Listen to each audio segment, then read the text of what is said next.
क्योंकि God Vegeta से पूछता है कि एक इम्पोस्टर ये कैसे कर सकता है।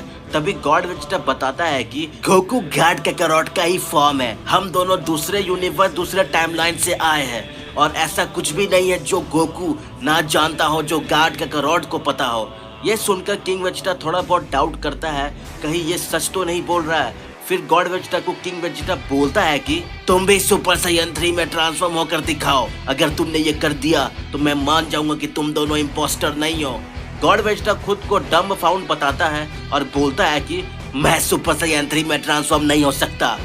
किंग वेजिटा गुस्से में आकर बोलता है कि तुम ट्रांसफॉर्म क्यों नहीं हो सकते? काकारोट का इम्पोस्टर अगर ट्रांसफॉर्म हो सकता है तो मेरा इम्पोस्टर क्यों नहीं हो सकता है ट्रांसफॉर्म? ये सुनकर गॉड वेजिटा को गुस्सा आ जाता है और वो बोलता है कि ऐसा कुछ भी नहीं है जो गोकू कर सके और मैं न कर पाऊँ। मैं तो बस इसे नेसेसरी नहीं समझता, मेरे लिए ये फॉर्म यूजलेस है, इसलिए मैं ट्रांसफॉर्म नहीं हुआ। किंग वेजिटा बोलता है कि मैं तो तुम पर भरोसा करने ही वाला था, लेकिन अब उसका कोई चांस नहीं है। और फिर किंग वेजिटा एक मैसिव एनर्जी कंसंट्रेट करने लगता है और टेक्निक गैलिक गन का था, जिससे ऑब्वियसली गॉड वेजिटा पहचान गया। गॉड वेजिटा ने थोड़ा सरप्राइज करने के लिए उसने भी सेम टाइम पर ही गैलिक गन लॉन्च किया, जो ऑब्वियसली ज्यादा बड़ा था किंग वेजिटा के गैलिक गन से और पावरफुल भी। गॉड वेजिटा के अटैक्स किंग वेजिटा को सीधा जाके हिट करता है, जिससे सारे सोल्जर्स ये देखकर शॉक में आ जाते हैं। किंग वेजिटा दूर हवा में फेंका जाता है और उसे थोड़ा टाइम लगता है वापस लैंड करने में और खुद को स्टेबल करने में।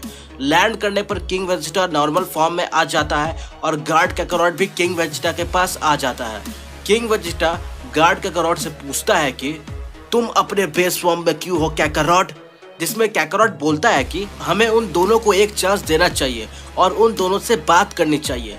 तभी बैरडॉग भी आकर बोलता है कि हाँ, दोनों को एक चांस देना चाहिए, क्योंकि गोकू ने कोई भी अटैक मेरे बेटे को हार्म करने के लिए नहीं किया है। वो बहुत सोच समझकर अटैक कर रहा है। भले ही ये बहुत फ्रस्ट्रेटिंग है कि वो हमें कैसे डॉज कर रहे हैं, लेकिन ये सच है। किंग वेजिटा सोचता है कि बात तो सही है, क्योंकि कोई मेरा इम्पोस्टर साइयन 3 में ट्रांसफॉर्म नहीं हो सकता, या फिर कोई मेरा इम्पोस्टर मेरे अटैक्स इतने इजीली हमें रोक नहीं सकता। तभी वहां गोकू और गॉड वेजिटा आ जाते हैं। किंग वेजिटा, बैरडॉग और गॉड काकारोट गोकू और गॉड वेजिटा को रॉयल कैसल लेकर जाते हैं। गॉड वेजिटा कैसल को देख के और सोचता है कि ये कैसल बिल्कुल वैसा ही है जैसा मुझे याद था, ज्यादा चेंजेस भी नहीं हुए हैं। यह सब देखकर गॉड वेजिटा नॉस्टैल्जिक और इमोशनल हो जाता है। वो अपने बीते दिन और अपने फादर को याद करता है, कैसे उसने अपने बचपन को यहाँ बिताया था प्लैनेट वेजिटा पे, अपने टाइमलाइन और अपने समय में। वही गोकू बहुत एक्साइटेड हो जाता है कैसल में आ जाने के बाद। उसे ये थोड़ा ग्लूमी लगता है, लेकिन वो किसी को ये बताता नहीं है। जब तक किंग वेजिटा, बैरडॉग और काकारोट अपने चोट को ट्रीट कर रहे थे, अपने सारे वोन्ड्स को सही कर रहे थे, तब तक किंग वेजिटा ने खाने के टेबल तैयार करने को बोल दिया था। सभी टेबल पर आते हैं और गोकू और गॉड वेजिटा फिर अपनी अपनी कहानी जैसे अर्थ पर सुनाई थी वही यहाँ भी बताना शुरू करते हैं। और फिर गोकू पूछता है कि प्लैनेट वेजिटा का डिस्ट्रैक्शन हमारे लाइफ और हमारे टाइमलाइन का टर्निंग पॉइंट था, ये इस यूनिवर्स में कैसे नहीं हुआ है अभी तक? ये कैसे हो सकता है कि अभी तक प्लैनेट वेजिटा डिस्ट्रॉय नहीं हुआ है? मुझे जानना है, आप सब बताइए मुझे। और यहाँ के साइंस हमारे यूनिवर्स के साइंस से इतने पावरफुल कैसे है? तभी किंग वेजिटा बताता है कि बहुत समय पहले यहाँ साइंस के बीच वॉर हुई थी, सेम तुम्हारे वर्ल्ड जैसे, बट गोकू और वेजिटा की रियलिटी और इस रियलिटी में बहुत डिफरेंस है। साइयन गॉड यामोशी इस टाइमलाइन के वॉर में मरा नहीं था, बल्कि उसने फाइट इविल साइयन से जीत ली थी, और गॉड यामोशी ने ही बाकी लोगों को स्ट्रॉन्ग बनने के लिए सारे साइयंस को ट्रेनिंग दी थी। भले ही हम लोग यामोशी की तरह गॉड फॉर्म अचीव नहीं कर पाए, लेकिन एक नॉर्मल फॉर्म से बहुत ही ज़्यादा ऊपर उठ चुके थे, ट्रांसफॉर्म सीख लिए थे, और जो भी वो ट्रांसफॉर्मेशन नहीं कर पाता उससे यहाँ जोक की तरह ट्रीट किया जाता है, उसका कोई यहाँ रिस्पेक्ट नहीं करता है। साइयन बनना यहाँ एक ड्यूटी है, और साइयन 2 बिल्कुल इजी नहीं है, इसलिए जो ट्रांसफॉर्म कर पाते हैं उसे इजिली हाईएस्ट पोजीशन दे दिया जाता है इस प्लैनेट पे, जैसा कि बैरडॉग को दिया गया है। सुपर साइयन 3 सिर्फ रॉयल ब्लड में ही है, इसलिए मैं और मेरे डैड ट्रांसफॉर्म हो पाए, लेकिन ये ज़रूरी नहीं है कि सभी रॉयल्स ट्रांसफॉर्म हो पाए। मेरे बहुत सारे कज़न जो थे जो सुपर साइयन 3 में फॉर्म नहीं अचीव कर पाए। फिर गोकू पूछता है कि कैकारोट कैसे ट्रांसफॉर्म हो पाया, उसके अंदर तो रॉयल ब्लड खून नहीं है। जिसमें किंग वेजिटा बताता है कि पता नहीं, क्योंकि हम दोनों बचपन से ही बहुत ट्रेनिंग किए हैं साथ में, और ये थोड़ी शर्म की बात है लेकिन कैकारोट मुझसे पहले ही ट्रांसफॉर्म हो चुका था सुपर साइयन 3 में। उसके अंदर कुछ स्पेशल बात और स्पेशल खूबी है। जिसे सुनकर क्या गोकू सरप्राइज होता है और पूछता है कि कैकारोट तुम वेजिटा के बॉडीगार्ड के लिए कैसे मान गए। तो कैकारोट बताता है कि ये मुझे किंग के पास साथ रहने में हेल्प करता है, जिससे जब मैं चाहूँ किंग के साथ ट्रेनिंग कर सकता हूँ और अपने फाइट को इनहेंस कर सकता हूँ। मुझे ट्रेनिंग करने का बहुत शौक है गोकू, और मेरे मुताबिक और मेरे बराबर का कोई यहाँ वॉरियर नहीं है सिवाय किंग वेजिटा का। इसलिए मैं उनका बॉडीगार्ड बन गया ताकि मैं हर वक्त उनके साथ रहूँ, और जब मैं चाहूँ किंग वेजिटा के साथ ट्रेनिंग कर सकता हूँ, फाइट कर सकता हूँ। तब गॉड वेजिटा फ्रीजा के बारे में पूछता है, क्या उसने प्लेनेट पर हमला नहीं किया है अभी तक। तब किंग वेजिटा बताता है कि फ्रीजा के साथ हमारी कॉम्प्लिकेटेड हिस्ट्री है।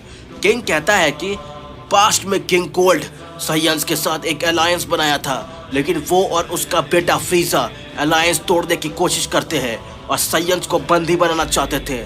एक वॉर भी हुआ था ऑलमोस्ट 40 इयर्स पहले। उसमें कोल्ड की आर्मी ऑलमोस्ट हार गई थी, क्योंकि कोल्ड के सोल्जर्स हमारे सोल्जर जितने स्ट्रांग नहीं थे, और मैं तो उस टाइम बच्चा ही था। लेकिन साइयन फॉर्म में ट्रांसफॉर्म होकर कोल्ड की सबसे स्ट्रांग स्क्वाड काइनू स्क्वाड को हरा दिया था मैंने। बारडॉग उस टाइम में सबसे बेस्ट सोल्जर माने जाते थे। तो बारडॉग और किंग वेजिटा 3 ने मिलकर किंग कोल्ड और फ्रीजा से फाइट की और जीत गए। उस फाइट में किंग कोल्ड की डेड हो गई थी और फ्रीजा वहां से चला गया अपने बदले की तैयारी करने के लिए। कुछ टाइम बाद फ्रीजा प्लैनेट वेजिटा वापस आता है। इस बार वो एक एक्स्ट्राऑर्डिनरी पावर एमिट कर रहा था और अपने ट्रांसफॉर्मेशन को गोल्डन फ्रीजा बताया था उसने अपनी पावर से 1000 ऑफ साइयंस को मार दिया था एक ही पल, एक ही क्षण में।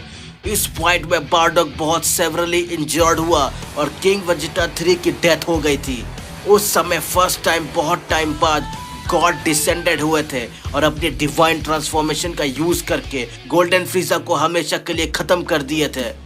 तब गोकू और गॉड वेजिटा हैरान हो जाते हैं कि यामोशी अभी तक जिंदा कैसे हो सकता है इस टाइमलाइन में।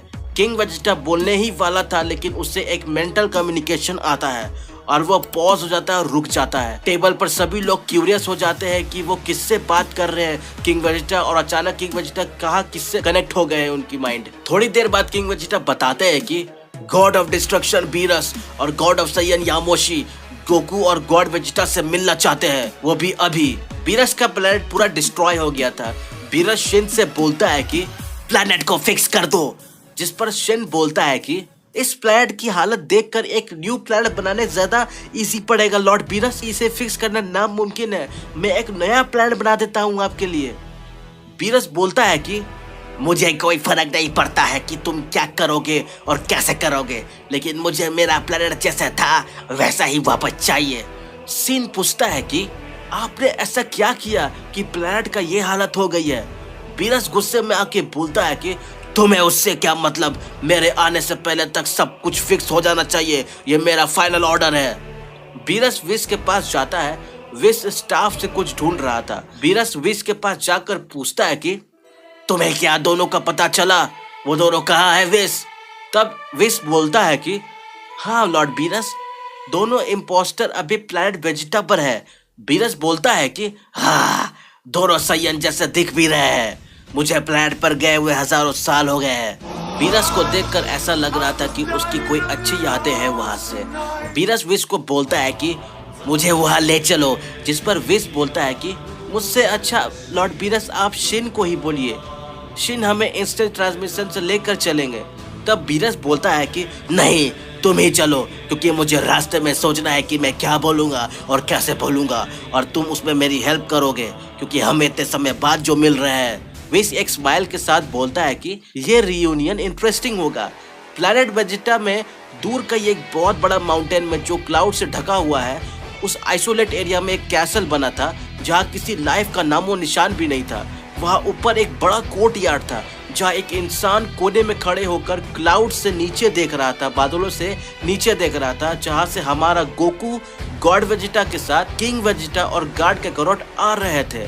कोर्ट यार्ड पहुंचते ही किंग वेजिटा और कैकारोट कैसल के ऑनर गॉड ऑफ सायन यामोशी को बो डाउन करते हैं। वही गोकू और गॉड वेजिटा यामोशी को देख के हक्के पक्के हो जाते हैं, पूरा शॉक हो जाते हैं, क्योंकि गोकू और गॉड वेजिटा एक लिविंग लेजेंड को देख रहे थे जो उनके टाइमलाइन में सिर्फ एक कहानियों में ही उन्होंने सुना था उनके बारे में।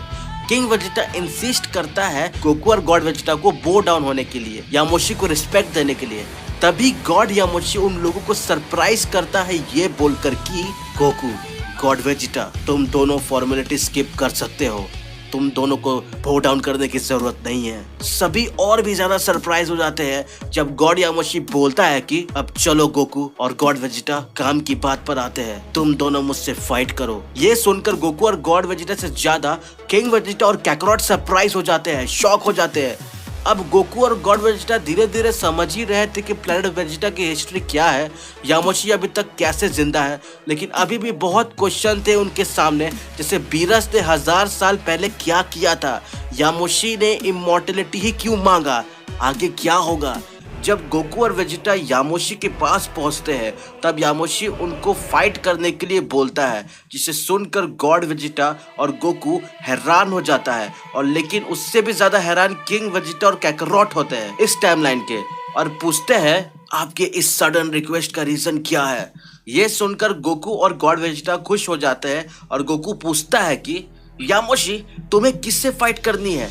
तब यामोशी बोलता है कि मुझे तो तुम दोनों से फाइट करनी थी, लेकिन मैं गोकू और गॉड वेजिटा को एक साथ नहीं हैंडल कर पाऊंगा, इसलिए तुम दोनों डिसाइड करो कि कौन लड़ेगा मेरे से। किंग वेजिटा और कैकरॉट ये सुनकर बहुत शौक में आ जाते हैं, क्योंकि उनको पता है कि गॉड यामोशी सभी सायन्स को एक साथ डिफीट करने की पावर रखता है। किंग वेजिटा और कैकरॉट सोचते हैं कि भले ही हम दोनों आउटसाइडर हैं, लेकिन यामोशी भी गॉड है, यामोशी हम दोनों को आसानी से हरा देंगे। लेकिन वो ऐसा क्यों कह रहे हैं, यहाँ क्या हो रहा है इस कैसल में जहाँ यामोशी और वेजिटा और गोकू दोनों टाइमलाइन के कोर्ट यार्ड में है। उसी कैसल के बहुत नीचे एक आदमी एक कैप्सूल में था जो कि स्ट्रेंज लिक्विड से भरा हुआ था। वापस आते अब कोर्ट यार्ड पर गोकू और वेजिटा एक दूसरे को देखते हैं और सोचते हैं कि कौन पहले जाएगा यामोशी से लड़ने के लिए, क्योंकि दोनों को ही पहले लड़ना था। फिर गॉड वेजिटा कहता है कि रॉक पेपर सीजर से डिसाइड करते हैं गोकू, जिसे सुनकर गोकू मना कर देता है और बोलता है कि इसमें गेम खेलने की क्या जरूरत है गॉड वेजिटा, तुमने बीरस से फाइट किया था ना, अब मेरी चांस है, तुम बीच में मत आओ। जिसको गॉड वेजिटा काउंटर करके बोलता है कि गोकू तुमने भी बैरडॉग से फाइट की है, इसका मतलब हम दोनों इक्वल है। गोकू बताता है कि बैरडॉग के साथ मैं फाइट नहीं कर रहा था, मैं उनके साथ बस कोप अप कर रहा था, मैं उन्हें बस मैनेज कर रहा था, क्योंकि वो मेरे फादर थे, मैं उन्हें चोट नहीं पहुंचाना चाहता था, क्योंकि असली फाइट होता तब मैं बताता कि मैं क्या कर सकता हूँ, लीथल अटैक कर सकता हूँ, इसलिए मैंने कोई भी लीथल अटैक किया ही नहीं था बैरडॉग के ऊपर। और वैसे भी बीरस के सामने बैरडॉग कोई भी नहीं है, इसलिए मुझे पहले जाना चाहिए गॉड वेजिटा।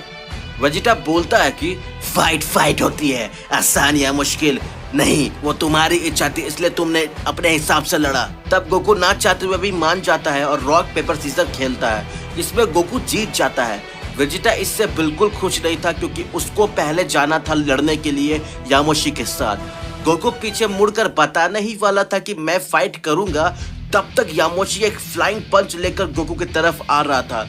गोकू ने एक फिंगर आगे किया जिससे यामोशी का पंच वही रुक गया, और फिर फिंगर टर्न की जिससे यामोशी दूर गिर गया और कैसल के वॉल पर एक बड़ा होल क्रिएट हो गया। किंग वेजिटा और कैकरॉट को तो कुछ समझ ही नहीं आ रहा था कि ये क्या हो रहा है, वो दोनों मूवमेंट्स ही नहीं देख पाए।